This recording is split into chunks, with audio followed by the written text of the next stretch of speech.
gonna bleed for me.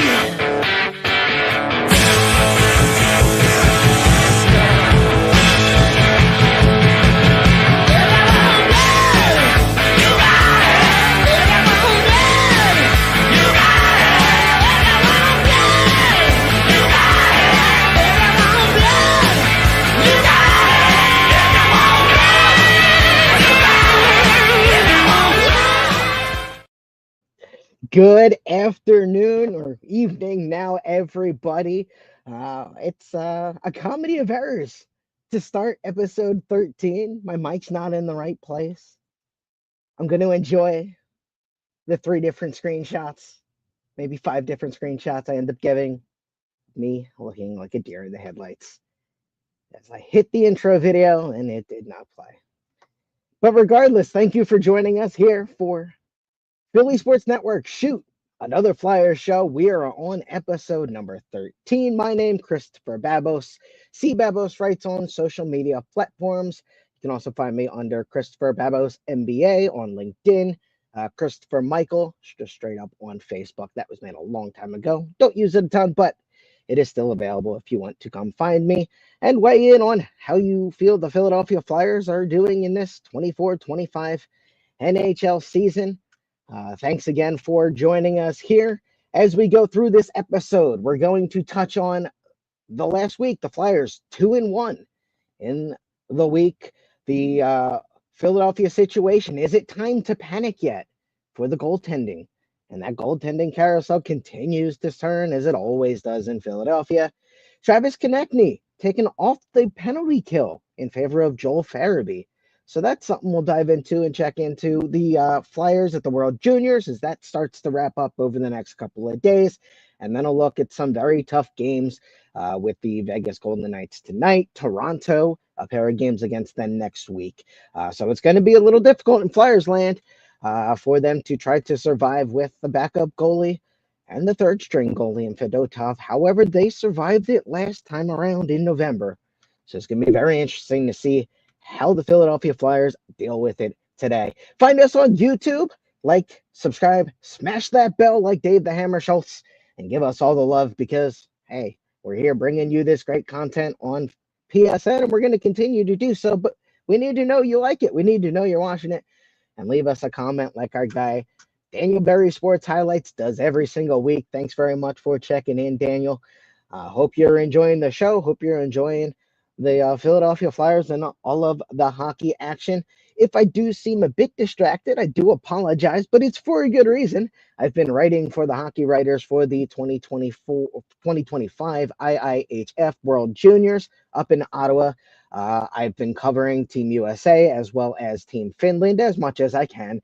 And currently, Finland is playing Slovakia in a knockout round game. So I have a loose eye over on that one. Slovakia just scored. It's 3-1 in that one. Team USA with a convincing win earlier today. They won 7-2 over Team Switzerland. But this is not the IIHF World Junior podcast. No, this is Shoot Another Flyer show. And the Philadelphia Flyers had a 2-1 week last week, feeling good. They took care of business on the road against Anaheim. They lost a tough game like you kind of expected, or at least I expected they would against LA. And then they go and they have an excellent performance against San Jose with the 4-0 shutout. But it's never easy in Philadelphia, is it? No, it's never easy. Sam Ersson, unable to finish a game for the second time this season. And that's a problem for John Tortorella, who's already been quite verbal about the fact that he's not sure Sam Ersson can stay healthy. So case in point, about 3 weeks or so after that comment was made, Ersson finds himself in another day-to-day situation, officially a lower body injury. I was looking on social media, doing some research today. I believe it was Kevin Kerr mentioned a groin injury. If it wasn't him, I apologize to that. But I believe that's what I saw. And it's one of those things that with a goaltender, it's always a questionable injury to deal with the lower body and all of the movement and everything that they need to do in order to stay in proper position to make saves. You need that lower body. You need that athleticism and you need that health to be able to make a lot of those saves. So it'd be interesting to see how the Philadelphia Flyers contend with that ever-turning goalie carousel. here in Philadelphia. 2-1 last week, as I mentioned, 4 points out of a possible 6 points. The Flyers now have 38 points on the week, which gives them 23% of the 46% of points available. Yes, I know that's a lot of math. Essentially, we are almost at the halfway mark of the NHL season. Can you believe that, folks? 46 points after this week.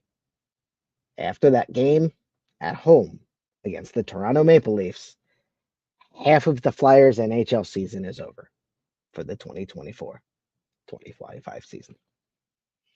That in and of itself is pretty insane to think about. And then we have half a season of Matvei Michkov to analyze and how he's done, currently going back and forth with Macklin Celebrini out there in San Jose. And a rookie chase that is going to be very interesting as we head down to that final stretch. Be very interesting to see how both of those players perform after getting some rest. The NHL season is a notorious grind. 82 games of hockey, some back-to-backs, usually playing 3-4 nights a week. So it's definitely one of those situations that young players have to learn how to contend with, how to properly rest and heal their bodies. And that's something that Michkov, as well as San Jose's young star, are going to have to figure out how to best do as they're through their first half of their rookie season. And that's an accomplishment, just being healthy, as we saw with Bernard and the broken jaw last year. Just being healthy and being available for games is incredibly important if you want to take home that Calder trophy. As I mentioned, the upcoming schedule, you've got 2 more road games at Vegas and at Toronto to cap off the 5-game road trip. The Flyers come home next Tuesday to host those same Toronto Maple Leafs. It's not really it's a home and home, but it's not a back-to-back. They play in Toronto on Saturday, and then they don't play Toronto at home until Tuesday. So there is at least a day of rest in there between Sunday and Monday. And we reach the halfway point next Thursday before episode 14 of Shoot Another Flyers Show. The Dallas Stars will be in town for a battle at the Wells Fargo Center. Weekly highlight I always like to give you, and that is something I kind of touched on already, which is my World Junior coverage. It's been wall-to-wall hockey for the last week plus for me, which is basically heaven. Shout out to my partner for dealing with me and all of the hockey that's been on the TV, because it's been on the TV, it's been on the iPad, it's been on the computer screen, it's been anywhere I could possibly think to put hockey on. It's been on the phone even, because there's been a lot of hockey games and it's been glorious.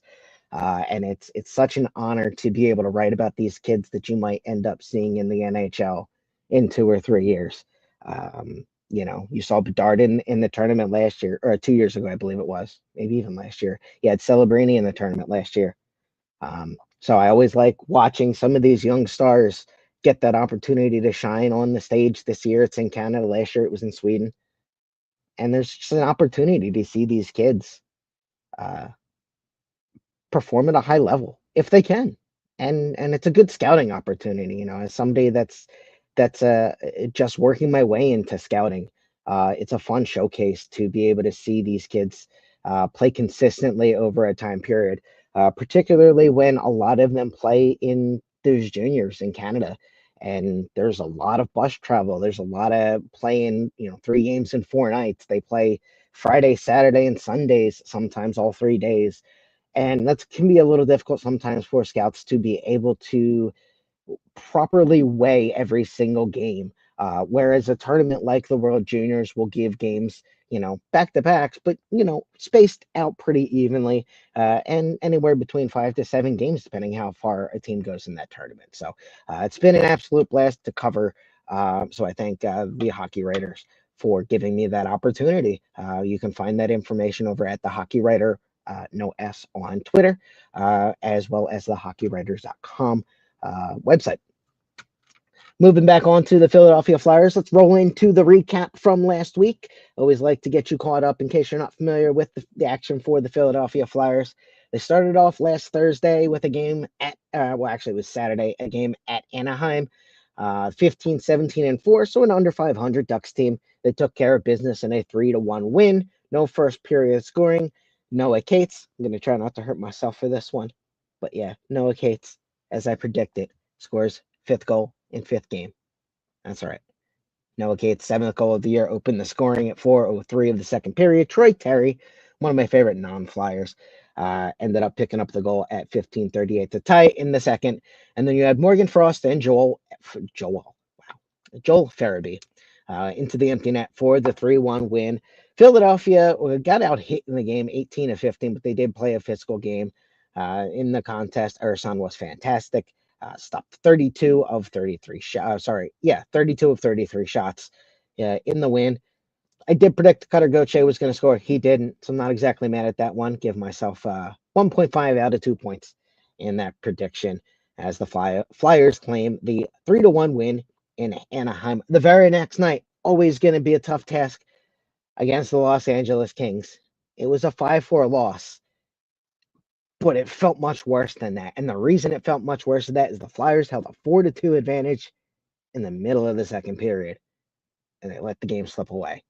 Granted, LA is one of the best teams in the Western Conference. They're going to be a force come the end of the year. I like the depth that they have down the center, and you saw it against the Flyers with Quentin Byfield, with Aleksei Kolosov now on that wing, and Philip Deneau down the center as well. LA is going to be a tough out in that Western Conference for anybody that comes against them, and the Flyers ran into that. Kopitar had 2 goals in the game. Kempe had a goal and an assist. Warren Fogle always seems to hurt the Flyers. He had a goal. For the Flyers, on the positive side of things, always like to see Tyson Forrester get on the board. He has such a fantastic shot. He needs to use it more. And it's one of those things that as he continues to score goals, he's going to be more willing to shoot. So keep on shooting, Tice. He picks up his 10th goal of the year. That tied it at 1. Scott Lawton gave the Flyers a 2-1 lead in the first with his 8th goal of the season on a Matvei Michkov shot from the side of the net that deflected off of Lawton into the net. So anytime you can take an easy goal, you'll take it. Anytime you can get an easy goal, you'll take it. Lawton will. And the Flyers, unfortunately, let Kempe score at 16:54 to tie up the score before the end of the first period. In the second, Matvei Michkov scored the goal he's been trying to score all season. I wrote in my article, which you can check out on phillysportsnetwork.com under the Flyers section. I wrote my article, Matvei Michkov celebrated like a kid opening a gift he wanted for Christmas. Yes, that's right. Matvei Michkov, from behind the net, threw the puck at the back of the goalie's skate. It deflects off the goalie's skate, across the thin red line, and into the net for a 3-2 Flyers lead. And it was one of those things, Matvei Michkov just starts celebrating because he's been trying to score that goal all year. And he finally got one to go. Joel Farabee ended up scoring shortly after that, 13:42, so about 90 seconds later. And then Warren Fogle unassisted about 90 seconds after that. So once again, Flyers unable to stop a team from scoring right on the heels of allowing a goal. And that's something that's been a problem for all 3 Flyers goaltenders this season. In the third period, Aleksei Kolosov show started and ended as he was able to score his 11th and 12th of the year. The only 2 goals of the third in a 5-4 LA Kings win. Interesting moment of the game. This was fantastic. Buddy the Elf, that's right, Will Ferrell, showed up in costume, complete with his cigarette unlit in his mouth. And he sat in the crowd drinking beers. I assume beers anyway. Having some drinks, having a good time as he ended up watching his team complete the comeback win. Always good to see the Stars out there in LA at the former Staples Center, now the Crypto.com Arena. Still sounds weird. As Matvei Michkov does pick up multiple points as I predicted, and I did predict the loss. I did say overtime, didn't quite make it there. Flyers fall 5-4 in regulation to the Kings. And then finally, New Year's Eve, it was a combined shutout. As my brother texted me, a combined no-hitter with the Philadelphia Flyers goalies. San Jose Sharks take the loss in a 4-0 Flyers win. Igor Zamola gets the first star of the game with a goal and assist. Jamie Drysdale, 2 assists. Ryan Paling with the goal. And all feels well in the world, except that Sam Ersson departed the game in the third period. And the second time it's happened this season for Ersson. He's been dealing with lower body injury earlier this year. He's been healthy. He played really well in the game against the Ducks. Was absolutely fantastic in the game against the Ducks, um, and then was unable to finish the win against the Sharks. Kolosov's able to come in, get 7 saves in the pickup duty as the Flyers claim the 4-0 win. I said the rookie superstars would get goals, Nishkov and Celebrini. That did not happen, but I did predict the Flyers win 4-3. Even better, it was 4-0 for the Broad Street Bullies. Now, thanks for bearing with me as we wet the whistle a little bit there. Goalie carousel continues to spin here. If you look at that graphic, is it time to panic? The quick answer is no. That's right, no. You don't need to panic. You can relax. You can pump the brakes a little bit. It's going to be okay. Last time this happened, last time Sam Ersson departed with an injury, both Kolosov and Fedotov were able to step up to the task. They already get the reps that they needed and played well at the NHL level, which we had not yet seen. Ersson comes back, doesn't exactly play great. I said last week, is he still hurt? Questions. Who knows? At this point in time, he's back on the IR. Well, not on the IR. He's day to day. But at this point, you have to imagine he's going to be down for at least another week. So that brings Kolosov back into the equation to start, which should be good. He succeeded in that role. And then you have Fedotov. Interesting to see what the Flyers get out of him. His last start was December the 3rd. He allowed 2 goals on 7 shots. Did not go well. Tortorella pulled him after the first period. But before that, he had done fairly well. So let's dive into the numbers. Let's take a look at how this Flyers goalie situation sits at almost the halfway point of the 2024-25 season. Sam Ersson, as we mentioned, day-to-day lower body injury. He's got 19 games played this year, 9-6-2, 88% save percentage, been a big force for the Philadelphia Flyers and why they're even hanging around in the Metro conversation. Since his injury, though, he's only had an 84% save percentage and has allowed 4 goals a game. That's not going to get it done, unfortunately, as we've seen with the other goalies who've allowed 3.5 goals a game. And that hasn't got it done for the most part. So for Philadelphia, they need to get better goaltending and consistently better goaltending from those goalies that are available to play as of right now. That's 22-year-old Aleksei Kolosov. He's played 12 games this year with 10 starts. 4-7-0-1, 87% save percentage at 3.39 goals against average. He did face 8 shots and 2 relief appearances. Did not allow a goal against San Jose. Did come in relief, allowed a goal in that game against Pittsburgh in the loss on the road to Sidney Crosby. He's won 3-0-1 in his last 5 games. It's been tough for the Philadelphia Flyers with their injury issues. So you can't exactly fault the goaltenders, although it's one of those situations that we saw with Sam Ersson. If Kolosov's able to get that extra 1 save per game, that's going to make a big difference in whether or not the Flyers are able to lose or win in a contest. So it'll be interesting to see if he's able to return back to that form. While he has allowed 5 goals in 4 of his last 5 games, Kolosov also has 5 games where he has 2 goals or fewer. So he's been able to stop teams when he plays consistent minutes. And if he's able to get back on that role, it'd be interesting to see how he develops. The 4 games that I was mentioning in November, which he had a fantastic stretch. Versus Colorado, let up 3 goals and a loss. Versus Chicago, 2 goals and a win. At Nashville, 2 goals and a win. And at St. Louis, 2 goals and a win. That's the Kolosov that the Philadelphia Flyers will need for however long Sam Ersson is not available for it. That's still unknown, so there's no reason to speculate on the status until we find out whether Ersson's able to play or not. Therefore, that brings Ivan Fedotov back into the conversation. John Tortorella made it pretty clear Ersson's the starter, Kolosov's the backup. Ivan Fedotov, wow, let me try that again. Ivan Fedotov sitting pretty lonely on the bench at times during practice. There's only 2 nets to tend. He'll get some reps, but he doesn't get nearly enough as he would get now that there's going to be a goalie probably going to LTIR. Or not LTIR, sorry. Onto the injury list, rather. Long-term IR is where players like Ryan Ellis hang out. Shout out Ryan Ellis. Anyway, with Fedotov, it'd be interesting to see which version that you get. He did have that tough opening game or the tough opening series against Florida.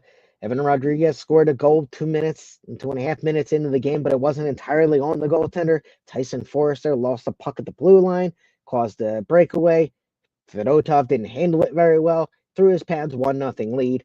And then the second goal was through a screen from a defenseman. So, I mean, that's going to happen, unfortunately, here and there in the game of hockey. However, Tortorella wasn't entirely thrilled with the performance. He yanks him, gets Kolosov in there. Flyers still end up losing the game 7-5. But it was one of those things that 2 goals against on 7 shots, 71% save percentage, wasn't going to get it done for Philadelphia's head coach, and he pulled them. The game before that, it was a fantastic performance for Fedotov against the New York Rangers. It was a 3-1 win. It stopped 22 of 23 shots, 95% save percentage. So there's two sides of the coin there. It'd be interesting to see which one is flipped and comes out when he gets his opportunity, because there will be, or at least there should be, an opportunity over the next couple of weeks for Ivan Fedotov to potentially get a start. A shout out to Flyers Nation and Dean Chaudry. Apologies if I'm not saying that right. Had an awesome article on the Flyers goalie situation. It was before the holiday break about Ersson, but it touched on the 6-game stretch that Fedotov had in November, where he was 4-1-1, 91% save percentage, a 2.66 goals against average. He seemed to be turning it around. One bad game, and then all of a sudden he's on the bench as Ersson comes back. If Fedotov can tap back into how he was playing during that 6-game stretch, then Philadelphia very well might find themselves with a formidable 1-2 punch. But it could also very much go the other way. 2 rookie goaltenders trying to keep a team afloat as we get deeper and deeper into the Metropolitan Division and into the NHL regular season. It's only going to get more tough for the Philadelphia Flyers to find wins with the rookie goaltenders. They have the talent, at least to my eyes. I'm certainly not, a seasoned NHL expert, but they definitely have the talent to get wins at the NHL level. How consistently? That's what we need to find out. That's what Daniel Briere and Keith Jones will be looking for, to see how these 2 goalies react, and it'll help shape their goaltending plan moving forward, which is ultimately what this season is about. It's a rebuild year. As much as it's easy to root for wins for a lot of Flyers fans, they are still very much rebuilding. They have a bunch of draft picks coming, 3 in the first round potentially, 3 in the second round potentially. And those are things that are going to very much help the Philadelphia Flyers, or they could, as long as the Flyers get those picks right. An interesting note coming from the Athletics' Kevin Kurz yesterday. It could have also been Jackie Spiegel from the Philadelphia Inquirer. I kind of saw both of them throughout the day throw something out there about this one, but when I went back to look it up, Kevin's was the first one to pop up. So the Athletic gets at least the first shout out on this one. Noting the change, Travis Konechny off of the penalty kill in favor of Joel Farabee. Farabee's playing well recently. Over his last 5 games, he has, or last 10 games, he's got 2 goals, 2 assists. Sorry, last 5 games, 2 goals, 2 assists, 4 points. He has a shorthanded goal in his career, Farabee does. It happened in 2021 against the Carolina Hurricanes. Travis Konechny has always been a force on that PK, but he has self-admitted that he hasn't been playing great at 5-on-5. His response to coming off of the PK was, it's completely fine. I wasn't doing the right things. I wasn't playing the right way defensively. Probably more so at 5-on-5 than in the PK. I feel like cleaning up my 5-on-5 game will help. And if he does clean up that 5-on-5 game, well, then, absolutely, you would think that John Tortorella is going to give him that ice time back that he's missing. But it might help keep connecting these legs a little fresher. Flyers take, I don't know what the stat is. I'd have to look it up, and I'm not going to take the time away from you to do that. But Flyers seem to take anywhere from 2 to 4 penalties on a night. For the penalty killers, that's anywhere from 4 to 5 extra minutes, potentially time on ice. So could keep Konechny a little fresher if he doesn't have to do the PK duties, which is also really tough defensively. Really tough skating, getting your body in the way of shots, and the things that you need to do to have a successful penalty kill. And then on top of that, looking for those breakout passes between him and what at least used to be the Flyers' power kill. So hat tip there. It'll be interesting to see how the How many times can I say that in this episode? It'll be interesting to see. Yeah, what have you. Konechny and Farabee, the swap on the penalty kill as Joel Farabee gets that opportunity. It looks like it'll start tonight in Vegas as the Flyers have a 10 p.m. game against the Vegas Knights out there at T-Mobile Arena, Las Vegas. Been out there once. Gorgeous city. Very hot, as you would expect in the desert. Um, but really, really fun opportunity out there. Or I had a really fun opportunity out there about a decade ago or so now. So recommend the opportunity ever comes your way and go check out Las Vegas, Nevada. Especially if you get the opportunity to go out with some friends. It was a really good time for me personally. Hopefully it'll be a good time for the Philadelphia Flyers and John Tortorella as they look for another win on this West Coast road trip. The Flyers about to be joining some of their prospects up in Canada soon, huh? Yeah, that's right. The Philadelphia Flyers will be traveling from Vegas to Toronto. A couple of Flyers prospects are up in Ottawa at the 2025 World Juniors. Three of them, well, two of them really playing for Canada. Carson Bjarnason, the goaltender, is with the team, did not get any action at the World Juniors. Jet Luchenko, 4 games, goal, no assists, and a point. He did score a shorthanded goal in one of the round-robin games. And then Oliver Bonk, 4 goals. 4 games played with a goal and an assist, 2 points. So not overwhelming performances out there for the Flyers prospects, but still a big stage, still a huge opportunity for both of those prospects to play in the Red Team Canada jerseys. I can only imagine what that honor is for those players. So Jet Luchenko and Oliver Bonk, congratulations for the performance with Team Canada. Canada plays their quarterfinal games tonight as they take on, I believe it was Latvia tonight. I believe so. I got to check that one. My brain's telling me that is not right. World Juniors schedule. Can't get who Canada's playing wrong. That's not allowed. Canada's playing Czechia. There you go.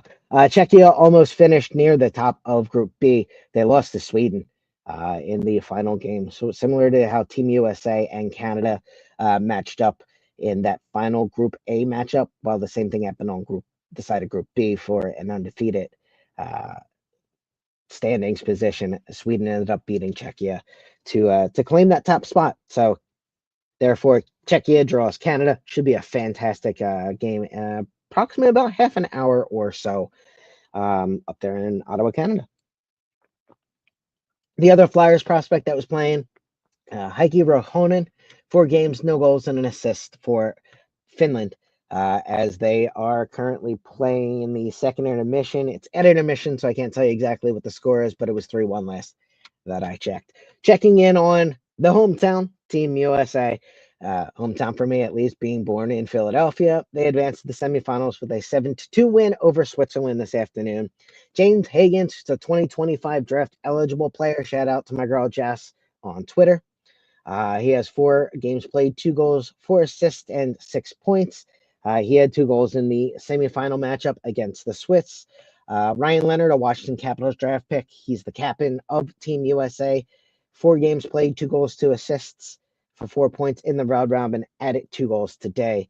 And then Gabe Perreault, unfortunately, a New York Rangers draft pick. He's been phenomenal with 4 points in the round robin. Had 3 assists today to lead the team against Switzerland. Cole Hudson, also a Washington Capitals draft pick. 4 games played, 8 points in the tournament. Did not have a point today, but been an exciting draft pick. Brother of Montreal, brother of Lane Hudson, Montreal's rookie this year. So someone to keep an eye on. Unfortunately, more Metro Division players playing for Team USA that look like they might be fairly good players, at least when they're playing in competition against their peers. Wrapping up here with our prediction segment, which I always like to do. It's not sponsored. It could be. It's always one of my favorite jokes. So at this point, we're just going to sponsor it by water because I need a drink. There you go. H2O, bringing you the predictions. Tonight, Flyers at the Vegas Golden Knights, 25-9-3, first place in the Pacific. They're 8-2 in their last 10. I think Joel Farabee responds well to the PK duty. He gets a goal, not necessarily shorthanded, but I do think he gets a goal tonight. Kolosov gets the start. I don't know if that's been announced as of yet, but I'm going to say Kolosov gets the start. He stands tall. He has 25 saves at least in the victory. A 4-2 win for the Philadelphia Flyers. A tough road matchup against the Vegas Golden Knights, but I think they play well without their starter in response to losing him. Flyers will travel to Toronto, battle the Maple Leafs. I think Travis Konechny plays well up in Canada, scores twice in a 5-4 Flyers regulation loss. The Leafs have played well. They're 6-4 in their last 10. They've also played extremely well at home for the most part this year, so I think they pick up that 5-4 win, I guess, in this case for Toronto. So the Flyers fall, in my prediction, 5-4 on Sunday in Toronto.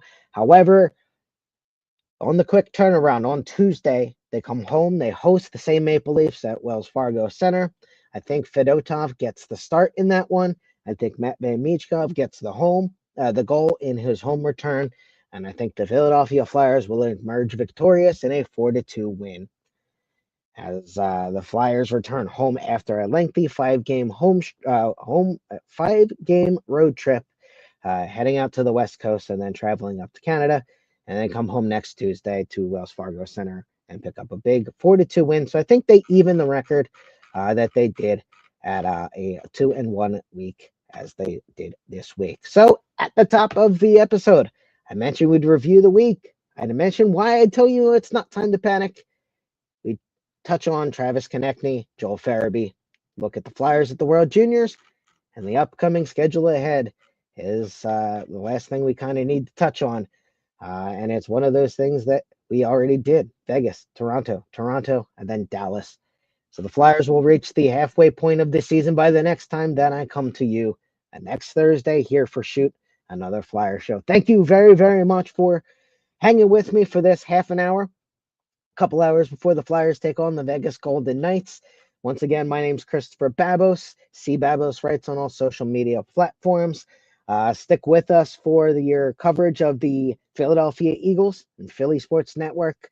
I'm a hybrid lead writer and a fantastic opportunity to write for that Eagles coverage team as they go towards another chance at the Super Bowl.